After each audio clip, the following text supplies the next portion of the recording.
nas garrafas.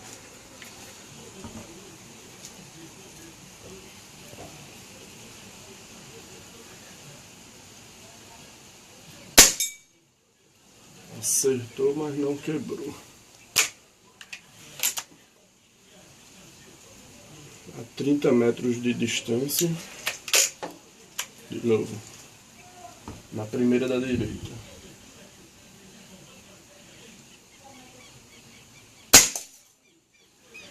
Acertou. No caso eu dei 2 tiros, acertou as duas. Só que a primeira só fez o barulho nela e a segunda quebrou. Vou na segunda garrafa agora.